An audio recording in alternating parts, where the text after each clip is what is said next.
కల్లా వాడికి 1, 2 మొత్తం పడ్డాయి కింద. 1, 2 ఏకమైపోయినాయి అంట. చెప్పమ్మా, ఇంకా చెప్పు నా గురించి. చెప్తావు నువ్వు మరి చెప్పొద్దనంటరా? ఏంటయ్యా ఇలాంటి పనికిమాలిన పనులు చేస్తా. ఒరేయ్ ఎవడు దాన్ని చూసుకోవాలి. మాట్లాడక గొడవ చేయకలాగా. ఏంటి అరుతున్నావు ఏంటి అలాగా? వాడు తప్పు చేసి కూడా తప్పు చేసి వాడు ఇష్టం వచ్చినట్టుగా ఒరే తప్పు చేసినప్పుడు ఉండాల్సిన సిగ్గు ఇప్పుడేంట్రా? చెప్తే ఎదురు తిరుగుతా ఉంటాడు. ఇలాంటి పొగరబోతు పనులు చేయకూడదురా. ఎలాంటి మాటలంటే అలా మాట్లాడతాడు. పిల్లలు మనం అలా ఉండొచ్చా చెప్పండి? దొంగతనం చేయకూడదు, పైగా మళ్ళీ సండే స్కూల్ అంట టీచర్ ఒక మాట చెప్పిందంట, మీరు ఏది అడిగినా యేసయ్య ఇస్తాడు అని. ఆ రోజు నుండి ప్రార్థన చేస్తున్నాడంట.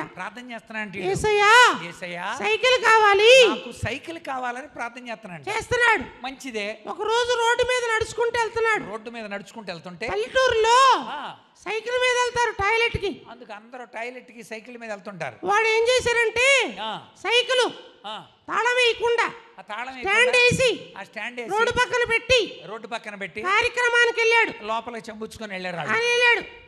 వీడు ఆ దారిలో వెళ్తూ సైకిల్ చూశాడు. తాళం తీసి ఉండడం చూశాడు. తాళం తీసుంది. యేసయ్యా వెంటనే యేసయ్యా నా ప్రార్థన ఆలకించినందుకు వందనాలయ్యా,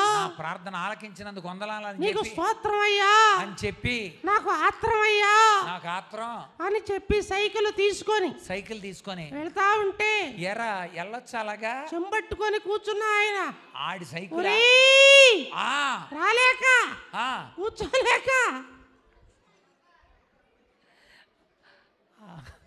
ఆడు మామూలుగా ఉత్తుకున్నాడు. ఆడు అన్నయ్య ఈడు సైకిల్ వేసుకొని పారిపోయాడు.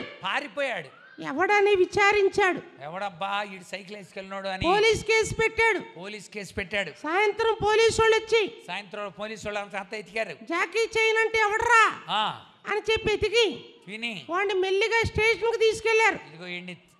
స్టేషన్ కి తీసుకెళ్లిన తర్వాత ఇక ఉంది చొక్కా ఇప్పి మాంగళ్యం తంతునా మేనామవ దేవన హేతునా అంటే పెళ్లి చేశారన్నమాట. మామూలు పెళ్లి కాదు, అది కర్ర పెళ్లి చేశారు. పెళ్లి. అసలు నీకు బుద్ధి ఉందంటారా? అసలు నీకు ఏం చేస్తావు అన్నయ్య? ఏం చేస్తావేంట్రా? బుద్ధి ఏంటి? 6 నెలలు నడవలేకపోయాను అన్నయ్య. మరి అలాంటి పనులు చేయటం ఎందుకురా? బుద్ధి తక్కువై గడ్డి తిని ఇలాంటి పనులు చేస్తున్నావు. అరికాళ్ళ మీద కొట్టారన్నయ్య. అరికాళ్ళ మీద కొట్టారంట, మోకాళ్ళ మీద కొట్టారన్నయ్య. ఇలా కూర్చోబెట్టి అన్నయ్య కాళ్ళ మీద కొడతారు.